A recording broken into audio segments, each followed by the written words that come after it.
Muito bem, nação, bora acompanhar aqui a análise do Zinho Pascoal, o Zé Elias, falando sobre o Flamengo. O Flamengo que teve aí hoje o sorteio da Copa do Brasil e da Libertadores da América. O Flamengo vai enfrentar aí o Internacional. Tem as informações dos reforços, contratações, mercado da bola já do Flamengo, janela de transferências está aberta para o Flamengo. Se inscreva no canal, acione o sino, deixa o like e vamos embora acompanhar aqui esse corte. Pascoal, suas primeiras impressões. Quem se deu bem, quem se deu mal? Primeiro, eu acho o lado esquerdo mais forte que o lado direito da tabela. Também acho. Esse é uma composição ali. Pascoal, se você me permite, desculpa, só para usar um termo que o professor Celso hoje usou e depois até para você continuar o seu pensamento. O professor Celso usou da seguinte metáfora: a coluna da esquerda foi beneficiada pelo Palmeiras, né? Pelo adversário, mas a sequência é difícil. E a coluna da direita foi beneficiada. O Flamengo teve uma fase difícil, mas o percurso é um pouco mais fácil, o primeiro jogo. Eu acho consideravelmente menos difícil, mas é bom lembrar que o Racing, que hoje, por exemplo, tem um time mais azeitado que o do River Plate, está no lado do Flamengo, né? Tá nessa coluna aí. Acho que, por exemplo, o jogo do São Paulo é taco a taco para mim. Eu vejo o São Paulo, assim, pouco favorito. O favoritismo do São Paulo o jogo de casa, talvez o segundo, se endurecer no primeiro jogo lá, porque é duro para jogar lá. Então, mas é curioso que o São Paulo, na primeira fase da Libertadores, fez mais pontos fora do Morumbi do que no Morumbi. E o Atlético Nacional fez mais em casa do que fora. Então, tá distribuído. Né? Sabe quantos pontos o Atlético Nacional fez fora de casa? 0! Rosca! Então, em casa modifica tudo. Em casa modifica tudo. O Botafogo pega um adversário factível, né? Como o River Plate. É chatinho, hein? O River Plate tem um jogo. É factível, o mas jogo do River também. Plate, eu não acho que seja fácil pro River Plate, não. Eu não acho. Eu vi todos os jogos do Libertad. Muito meia boca. Eu vi o jogo do River Plate contra o Platense. O último jogo que eu vi foi River Plate e Platense. Da Libertadores. O River Plate com o Platense, eu vou dizer um negócio pra você. O Platense, embolsou. Aqui, sai daí, River Plate. Passou nos pênaltis. Sai daí. Porque arrumaram um pênaltizinho pro River no final. Um pênalti que é ridículo. Aumentaram o acréscimo já era longo. 5 minutos. Mais 3 minutos, de 6 para 9. Depois de 5. Nesse tempo, nesses últimos 3, um pênalti mandrake. Eu acho que é um jogo parelho, taco a taco. O do Palmeiras é muito favorito, né? Porque há uma distância muito grande. O Universitário do Peru empatou com o River Plate na última rodada da fase de grupos no Monumental de Nunes. Para você ver como que o River Plate está espetacular, maravilhoso, né? Do outro lado, eu não sei qual Fortaleza vai chegar. Não sei o que vai acontecer no Fortaleza. A gente só sabe que pior do que esse não é, né? Que o Vojvoda, se ele vai fazer uma limpeza no elenco, se não vai, se vai melhorar, tirar os jogadores mais velhos, mais novos, eu não sei como é que vai ser. 2 camisas pesadíssimas do Peñarol e do Racing. Sim. Mas o Racing atenção que eu vou dizer. O Racing é muito melhor. Não pouco não. É muito melhor. Mas aí entra a rivalidade de Uruguai e Argentina. E você sabe que aí sai faísca de tudo. Quando um repórter amigo meu falava que saía faíscula. Faíscula não existe, é só faísca. E aí você vê o Flamengo. Eu vou dizer para você, o Flamengo pegou osso. Porque o Internacional arrumado vai ter tempo de arrumar o time agora com essa parada. E o Flamengo vai para o Mundial de Clubes. Aí a gente não sabe como é que o Flamengo vai voltar. Não sabe como o Palmeiras vai voltar no Mundial, como o Botafogo vai voltar. O Botafogo me surpreende muito. Só um detalhe no Internacional, Fernando praticamente fora das oitavas. E o Bernabéi, muito provavelmente também ausente, porque o problema que ele teve leva 2 meses de recuperação. E faz muita falta. Olha as baixas do Internacional. Especialmente o Bernabéi, né? Tem o Botafogo, que a gente não sabe como é que vai depois do Mundial. Se vão sair os jogadores... São 3, né? 3 Jair, Cuiabano e só o Igor Jesus. E o Igor Jesus. Se vai sair... vai repor também. É complicado isso aí. É complicado. O Zinho talvez tenha uma visão diferente do que eu esteja falando, porque eu acho que... se você falar para mim, Pascoal, fala qual vai ser a final hoje da Libertadores, eu falaria para você com tranquilidade, porque um ficou de cada lado do grupo. Um do lado esquerdo, outro do lado direito. é Palmeiras e Flamengo para mim a final da Libertadores. Muito óbvio. E outra, tem certeza disso? Isso me ajuda muito, é para a gente recuperar a memória. É bem possível, porque você vê esses dois times num estágio, apesar do Racing estar no estágio legal, mas esse aí, eu acho que esses dois... Mata-mata. Não, agora é mata-mata. Oitavas, quartas, semi e final só, uma partida única lá em Lima. Então vamos ver o que vai acontecer. Para mim, os favoritos são esses dois. Palmeiras do lado esquerdo e o Flamengo do lado direito. E você sabe o que acontece quando nos mata-matas São Paulo e Palmeiras se enfrentam, né? Se cruzam, né? Se São Paulo e Palmeiras nos mata-matas, sempre tem o São Paulo atrapalhando a vida do Palmeiras. De longe. Mas sempre tem isso. Você sabe que tabu foi feito para quebrar, né? O tabu não foi feito para durar. Ele foi feito para ser quebrado. Que então, isso, hein, Vavozinho? O Calabrese tá impossível, hein? Tem essas coisas também. Ou não. Zinho, quem tem o caminho mais fácil para tentar na final em Lima a glória eterna? Pô, Plihal, assim, a gente está falando pelo que a gente vê de atuação das equipes na fase de grupos, né? Mas a gente está falando que essa competição aí só vai voltar lá para o meio de agosto. Tem muito tempo, né? Nós estamos no início de junho. Tem junho todinho, tem julho todinho, tem boa parte de agosto. Até os times que vão para o Super Mundial aí, para o Mundial de Clubes, vai ter tempo de voltar e ainda se recuperar para jogar a Libertadores. Então, assim, vão ter 2 janelas de transferência até chegar essa fase aí, se não me engano. Tem uma agora antes do Super Mundial e tem uma depois. Então tem muita coisa para acontecer. Jogadores que podem sair e que tem clubes que, se perderem jogadores, não tem grana para repor. E tem clubes que pode perder alguns jogadores e de repente reforçar com jogadores até melhores, porque tem condições financeiras. Vocês estão falando muito do Botafogo. Se o John Textor cismar de trazer alguns jogadores aí de um nível muito bom como ele trouxe, de volta o Luiz Henrique, trouxe o Almada, o Botafogo pode até melhorar. Né? Assim, o Igor Jesus, se sair, acho que mais complicado, né? Quem ele vai buscar como centroavante.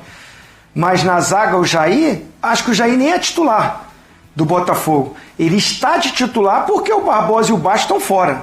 Mas até lá vão se recuperar. Eu não sei nem se o Jair continuasse, se ele continuar no Botafogo, se ele vai continuar sendo titular do time. O Cuiabano, a mesma coisa. Né? Recuperando, contratando, ele está muito bem, o Cuiabano e tal, mas assim, eu não sei se chega jogadores para jogar ofensivamente, se de repente ele vai brigar na posição com o Alex Telles, de repente o Alex Telles, mais experiente, tudo, mantém como titular. Enfim, dito isso, é claro que o caminho do Palmeiras para classificar as quartas de final pegou um adversário, né, que fez uma campanha muito ruinzinha, classificou ali, acho que é o pior segundo colocado, né, de toda a fase de grupo. 8 pontos que teve só o Universitário. Então, assim, o caminho para o Palmeiras, que decide em casa, ficou melhor. E olhando para os outros brasileiros, vocês falaram muito aí, que acho que o Pascoal falou que é taco a taco o jogo do São Paulo contra o Atlético. Eu não acho, não. Acho o São Paulo bem favorito. Depois do Palmeiras, para mim, é o adversário mais acessível para um brasileiro passar. O Fortaleza tem um argentino, não vem no momento bom, precisa melhorar muito. E o Botafogo tem a LDU com altitude e a LDU que classificou num grupo muito equilibrado com o Flamengo e o Central de Córdoba. Então, assim, acho que olhando para os outros brasileiros, o São Paulo tem um adversário que ele pode passar. O Bahia só não classificou porque perdeu em casa para eles, para o Atlético Nacional. Se não perde esse jogo, o Bahia estava classificado. Enfim, acho que chega no mata-mata, a gente está falando aqui de elencos, de times, mas é um mata-mata, você não vai bem no primeiro jogo, aí depois não tem condição de reverter, ou você no seu primeiro jogo não ganha com um saldo suficiente para decidir fora, que é a situação de alguns brasileiros. Muita coisa para acontecer. Agora, o pior é Flamengo e Internacional. Aí é o clássico brasileiro, já foi final de Campeonato Brasileiro, já tem uma rivalidade, o time do Internacional é bom também, o do Flamengo é melhor, mas o do Internacional é bom, né? Então, assim, eu acho que esse confronto aí é o grande confronto das oitavas da Libertadores. Zé Elias, entre os estrangeiros dessa Libertadores, os não brasileiros, eu considero o Racing o melhor time. Time muito azeitado, já comprovou-se vencedor, né? Conquistou com absoluta autoridade a Sul-Americana do ano passado, deixando para trás um monte de time brasileiro. Ganhou a Recopa atropelando o Botafogo. De 11 jogos contra times brasileiros, não perdeu nenhuma. Lá No caminho do Racing até a semifinal, só pode ter um brasileiro, o Fortaleza, né? Seria a reedição dos confrontos da fase de grupos, em que o Racing, aliás, ganhou os dois, até com mais facilidade no Castelão. O Racing realmente tem uma enorme chance de alcançar a semifinal, né? Sem dúvida. Mas se eu não me engano, o Racing joga contra o Peñarol, né? Tem o Peñarol, é um time de camisa, é um time que o ano passado jogou... Time do Aguirre, Diego Aguirre, que permanece lá, né? Isso que eu ia falar. O Racing é um grande time, eu acho que é um time muito bem organizado. Tem Flamengo e Inter começando pelas oitavas, depois a gente até avança um pouquinho. Assim, para o nosso olhar doméstico, né, de uma competição internacional que tem tantas forças de países diferentes, mas o Brasil e a Argentina naturalmente dominam, pelo menos, né, a parte teórica. O que mais chama a atenção no sorteio, né, a obra do sorteio que já era esperado, restava saber quem contra quem, porque a probabilidade era muito grande de haver um choque de brasileiros desse perfil. E esse confronto Internacional e Flamengo é do mais alto perfil. Ele pode ser decisivo para um lado da chave. Eu sei que você vai perguntar isso mais à frente, mas a minha impressão, já adiantando a nossa conversa aqui, é que o caminho adiante de todos os clubes brasileiros que nas oitavas parece ser o menos trabalhoso é o do Fortaleza. O Fortaleza vai encontrar Flamengo e Inter só lá na frente, 2 rodadas depois. Mas, é claro, o Fortaleza não vive o seu melhor momento. É claro também que os jogos vão acontecer daqui a um tempo. Haverá um período para o Vojvoda tentar arrumar seu time. Mas tem muita coisa para acontecer e muita coisa interessante. Mas de cara, assim, esse jogo Flamengo e Internacional é uma coisa muito grande que a gente deve prestar atenção. No ano passado teve Botafogo e Palmeiras, a gente está acostumado a esse tipo de coisa por causa justamente da capacidade e também do certo nível de domínio dos clubes brasileiros na Libertadores, principalmente nos últimos anos. Essa coisa de pensar o caminho de cada um, eu vou até explorar um pouco mais à frente, mas eu queria pegar esse gancho para Flamengo e Inter. É um confronto daqueles, o Flamengo ao cair no pote 2, podia pegar vários times bons. Certamente olha o Inter e fala, caramba, não é fácil. E o Inter no pote 1 falava, peguei quem ninguém queria pegar. Mas é aquela coisa que quem sair dessas oitavas é o melhor do lado direito. Assim, tudo bem, o Racing tá jogando muito bem, tem Fortaleza, tem Vélez Sarsfield, mas embora sejam oitavas de final, eu não queria estar aqui. Depois a gente fica grandão. Eu acho que sim. Porque são caminhos bem diferentes, né? Os trilhados por esses dois times, o Flamengo e o Internacional. O Flamengo fez uma fase de grupos pobre, se classificou em segundo lugar, correu riscos, viveu momentos de tensão, levou um sufoco, né? No último jogo, quase sofreu o gol de empate, uma situação que ninguém imaginava que veria e viu. E o Internacional esteve num grupo complicadíssimo, assim, de longe o mais complicado tecnicamente da primeira fase da Libertadores, conseguiu a sua classificação, o que é muito bom, é lógico, mas é um time que está num momento de instabilidade. O Flamengo tem muita coisa para crescer. A questão é que nós temos visto o Flamengo no Campeonato Brasileiro jogando a bola que todo mundo espera que o Flamengo jogue. Então é natural que na Copa Libertadores esse Flamengo que lidera o Brasileirão também apareça. O problema é que logo nas oitavas de final, depois do Mundial, etc, o primeiro adversário é o Internacional. E aí as coisas se equivalem muito. Independentemente de quando os jogos acontecerão, eu entendo o Flamengo como favorito. Não pelo que mostrou na fase de grupos. O favoritismo não decorre disso. Decorre sim do potencial que o Flamengo até agora não mostrou na Libertadores, mas eu creio que vai mostrar. Vamos lá, eu queria... Vamos colocar o chaveamento para justamente trabalhar talvez mais até o lado esquerdo. Aí a gente consegue ver ele completo, André. Olha lá, Atlético Nacional e São Paulo, Botafogo e LDU. Aí tem o River contra o Libertad e o Palmeiras contra o Universitário. Focando nos brasileiros. Eu acho que a sensação que eu tenho é que todos os brasileiros desse lado não vou dizer que celebram o adversário, mas é o famoso podia, tirando o Palmeiras, que eu acho que falou legal. Sim. O São Paulo e o Botafogo tem adversários difíceis, mas é aquela coisa, podia ser bem pior. Podia. Mas também esse chaveamento depois de quartas em diante é uma trocação que dá pra imaginar 3, 4 eventuais finalistas na caminhada, não, Exato, André? é aquilo que eu falei, nessa chave existe muito mais equilíbrio, é uma briga muito mais sangrenta, futebolisticamente falando. E os resultados todos aí são normais para qualquer lado, exceto o que seria uma hipotética classificação do Universitário sobre o Palmeiras logo nas oitavas de final. E pra gente arrematar, Libertadores, já a gente vai falar também de Sul-Americana, de Copa do Brasil, foi um dia de muitos sorteios. Tem a pausa importante, que desde que a Libertadores virou ano cheio, né, ano completo, ela muda muito para todo o continente. Você vê a pausa, aquela pausa, tocou o gol, soou o gongo. Pra quem você acha que é a pausa? Ufa, que beleza. E pra quem falou, não, como queria jogar semana que vem?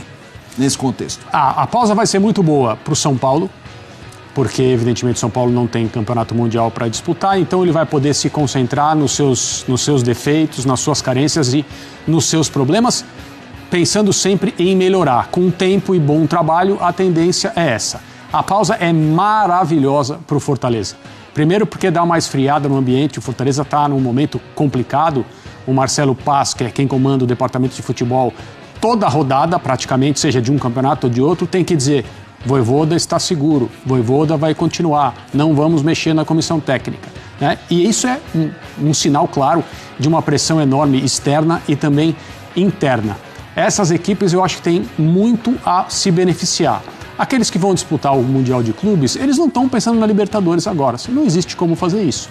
Você precisa pensar naquilo que está no seu prato naquele momento. E ninguém pode dizer, porque essa é uma experiência nova, os clubes brasileiros ainda não a tiveram, é um período longo fora do Brasil, jogando, há todas as questões de desgaste, é claro que se pode melhorar também em relação a ritmo, recuperar um ou outro jogador, mas pode-se perder jogadores também, então é uma incógnita total como as equipes que vão ao Mundial voltarão depois dessa viagem para os Estados Unidos. Eu vou pegar esse chaveamento e agora começar a dar uma fatiada melhor, pra gente ser mais... Eu tô tentando emparelhar torcidas, agora eu vou em sutilezas. Vamos lá. Vou começar, inclusive, com quem você disse que talvez tenha tido o melhor sorteio, e eu concordo, que é o Fortaleza.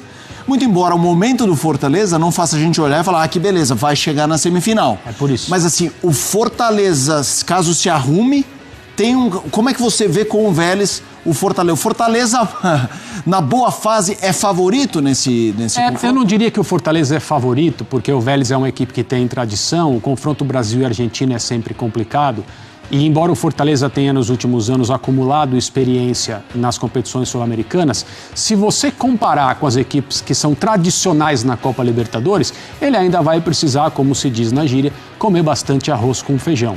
Então existem todas essas questões de ser uma equipe, entre aspas, novata nesse tipo de situação, enfrentando um clube que é tradicional, que já ganhou a Libertadores, já veio aqui ao Brasil e ganhou, aquela coisa toda que a gente sempre fala das equipes que têm camisa pesada, embora não tenham mais o tamanho de outrora. Então, o confronto com o Vélez é complicado para o Fortaleza, assim como seria um hipotético confronto com o Racing ou com o Peñarol. Mas eu estou falando da parte técnica. Se o Fortaleza, conseguir se reagrupar e voltar ao nível de competição que a gente já viu esse time mostrar, principalmente nas temporadas passadas, aqui no Brasil, fazendo campeonatos brasileiros excelentes, edições de Copa do Brasil muito boas também, a chance para o tô falando do Botafogo duas vezes, a chance para o Fortaleza passar as duas próximas fases. E você não vê um caminho tão claro assim nas outras situações de equipes brasileiras. Porque o São Paulo logo de cara já tem um time que é muito forte, pode ter o Botafogo na sequência, o Palmeiras deve passar pelo Universitário, provavelmente vai enfrentar o River Plate. É melhor? É melhor, mas, de novo, aí nós estamos falando dos embates de gente que é grande no continente sul-americano. São Paulo, 100%. Tá, então, nação, a imprensa repercutindo o sorteio da Libertadores, Flamengo e Internacional, das oitavas de final da Libertadores, né? E aí temos aqui o Flamengo. Vai lembrar que o Flamengo enfrenta o Internacional o primeiro jogo no Maracanã e o segundo jogo lá no Beira-Rio, fora de casa. O Flamengo decidindo aí essa fase fora de casa porque fez uma campanha ridícula na fase de grupos, né? E o Flamengo entra na disputa por Álvaro Montoro e vai disputar a contratação com o Botafogo. É uma joia do Vélez Sarsfield da Argentina, né? Promessa do Vélez e está nessa disputa. José Botto já, inclusive, apresentou uma proposta ao clube argentino. O Flamengo avança para aplicar um chapéu por meio atacante, né? Chapéu no Botafogo. E aí, ele é tido como o novo Thiago Almada, que o Flamengo teve a oportunidade de contratar lá em 2021 para 2022, não contratou, ele foi vendido. O Flamengo jogou contra o Thiago Almada, um bom jogador na época. O então diretor do Flamengo, o Marcos Braz, ele citou que precisava de um reserva para o Arrascaeta, mas já pronto, né, do futebol, e que esse cara não seria o Almada. E aí deu o que deu, né? O Almada veio para o futebol brasileiro no ano passado e arrebentou. Agora surge o nome do Álvaro Montoro, que é tido como o novo Thiago Almada do futebol argentino. E o José Botto está com essa proposta na mesa do Vélez Sarsfield para poder trazer o jogador. Vamos aguardar qualquer informação, seria o primeiro reforço. Jogador aí de 18 anos, está começando a ser titular agora, né? Ele tem 3 gols, 1 assistência em 19 jogos nessa temporada. Não são números absurdos, não, ainda, mas assim, tem feito boas partidas. O jogador. Tem gente falando que ele é o novo, que ele é o Lohan da base do Flamengo, que ele é o Lohan da Argentina, né? Enfim, 9 milhões de euros seria o valor que eles pediram para vender o jogador. E aí, o que você acha do Álvaro Montoro? Você contrataria para o Flamengo? Deixa aí a sua opinião nos comentários. O novo Thiago Almada. Tamo junto e até o próximo vídeo.